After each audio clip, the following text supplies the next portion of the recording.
morning of moral passion. Because people who don't take a box out of the frozen food warehouse of morality, you know, there it all is, are people who've got to think about their responsibilities and about their relationships to other people. They've got to be people who think about the diversity, how different people are from one another. You know the golden rule, do unto others as you would have them do unto you? George Bernard Shaw said, no, under no circumstances should you do to others what you'd like them to do to you, because they may not like it. And that's a very good insight. It means see them for what they are in their individuality and personality, and base your morality on a genuine understanding of what it is to be human in a human world. All right, I'm going to go to questions. And if I turn down your question, please don't take it personally. It does be my judgment that it might not be on point. Right in the middle there. Yeah. You just pointed to yourself. And if you could stand up and tell us your name. Hi, my name is Elizabeth, and my question to those who are for the motion is, how are the harms of religion different from those of nationalism or racism? And for those against the motion, how are the good things from religion different from the good things that come from secular charities or community organizations or being involved with your family? Okay, I'm going to, good questions, which are really one question, and I think we all see, and I will let this side go first. This side for the motion. Well, Matthew Chapman. I think the difference is that even the mistakes of people who are acting out of non-religious motives are mistakes based on reason. And most of the horrors of religion are mistakes based out of superstitious fear and delusion. And I cannot see how delusion can be healthy to a society. I can't see it. Not all of these religions can be true because they all contradict each other. So some of them are delusional. How can this be healthy? It's divisive, it's nonsensical. And I'm not saying that atheism has come up with the perfect solution, but there has to be a better way than this. Do you know what it is? I think it's secular humanism. It's atheism. Okay, right. David Wolpe, do you want to respond? You can either respond to what's just been said or to the question, which was a variation. I mean, the frustration that I repeatedly am having in this debate is that we're arguing theory against the world. The world is that there are millions and millions and millions of people who, by their own testimony, although the other side may not believe it, say they're doing good because they believe there is a transcendent purpose in their doing good. Therefore, they'll do it tomorrow, next week, next month, next year. It's not a club that's going to dissolve. They're not going to go away. They're not going to stop doing it, and they're going to teach their children to do it. And what we hear on the other side, to a great extent, is that's bad because it's delusional. And the question is not actually, would the world be better off if everybody had the same scientific ideology? Would that be a better world? The question is, what would it be like if religion were gone? What would it be if you just all of a sudden sucked that motivation from these countless people who do good? Well, and that's what I want to know. I'd like to propose an Matthew experiment, Chapman. if I may, which is I would ask the audience, how many of you out there do good things, do charity, visit people in hospitals, take care of friends? And could I see a show of hands of anyone who's involved in charitable endeavors, helping people, taking care of animals, giving money to charity, whatever it is. I hope the rapture happens right now, so because there we have I'm going to know who's telling the truth. Now I would like to see a show of hands of how many of those people did that because they feared religion or religious authority. Feared?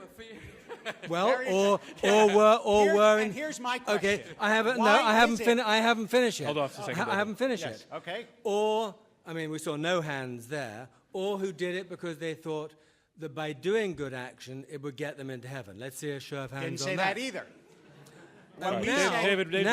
Now let's see a show of hands from people who do these good things simply because they have a human empathy towards people who are suffering. I think we have a biased Let's have pollster here in the audience. I don't think so. I mean, All right, we get it. people do Let David good respond things to that. and David for Wolpe. other reasons Matthew, than let David religion. come back. Majority here. The reason that that's not persuasive, shall we say, is first of all, very few religious people will tell you it's to get into heaven. It's because it's what God expects them to do. That's first of all. In other words, you do it because other human beings are created in the image of God. And if you take that out, then our link is a species link. But if we're all children of the same God, then you are my brother and sister, and that's why you do it. It's different. It's not because you're afraid of God. And second, people's self-reported charitable doings, although obviously everyone here is completely honest, people's self-reported charitable doings are a lot less reliable than survey after survey after survey. And the way that the surveys were answered by Putnam, by Brooks, by Koenig, by respected sociologists, the way that he answered them is by asking you to raise your hand. Now, I want to ask you seriously, how many of you believe that all these sociologists and psychologists are cooking the data, and how many, you don't have to raise your hand, and how many of you believe that whether you like religion or not, the truth is that it does make people much more inclined to be self-sacrificing in this world? And if you don't believe it, then all I can say is, I know a world without religion that you can look at. I'm from that world. It's called Hollywood. All right, let's go to another question. Right down in the front row there. Now, gentleman.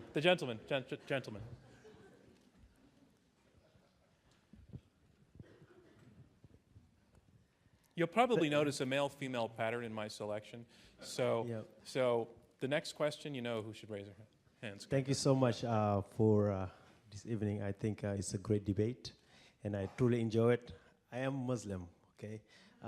So definitely my question will go to you guys. Great point that you make, but I will make it quick. The thing is, like, is religion is really the question for me today, because is it the misuse of religion that really bring all this drama and all the chaos that we really talk about, or is it really religion itself?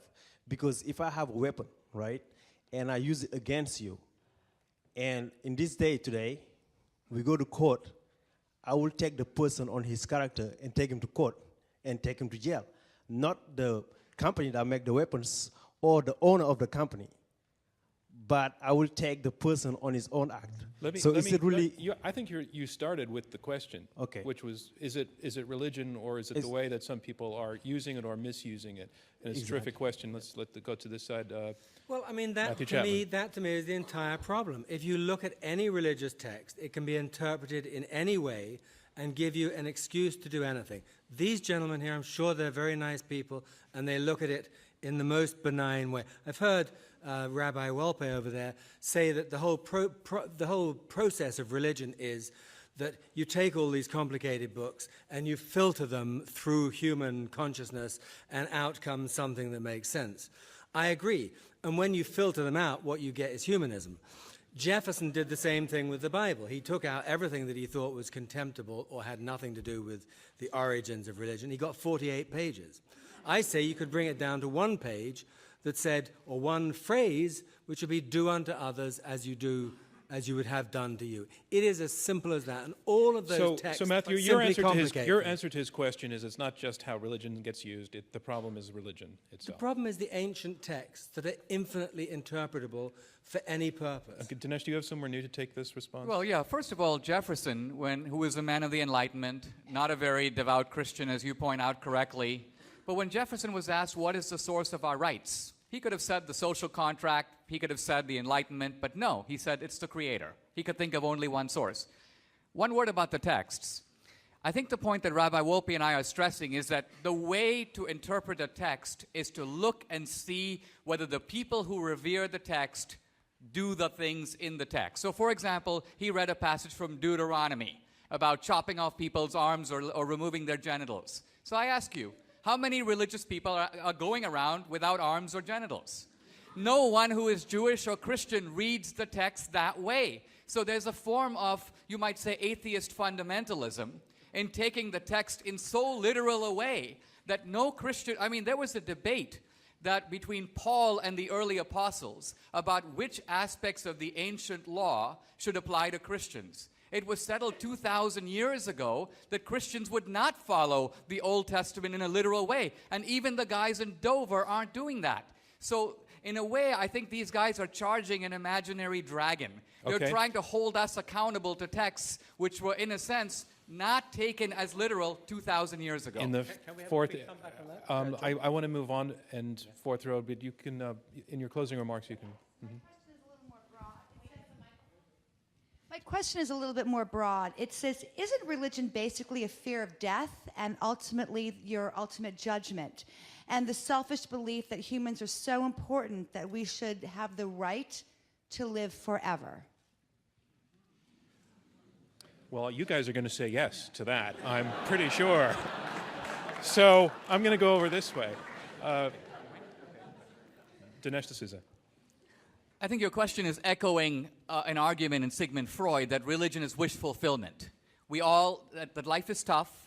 We have diabetes. We have the gravedigger. We would like to have another life. And so religion is made up to accommodate that wish. Now, I think that actually that theory doesn't square with what religion actually holds. And here's why.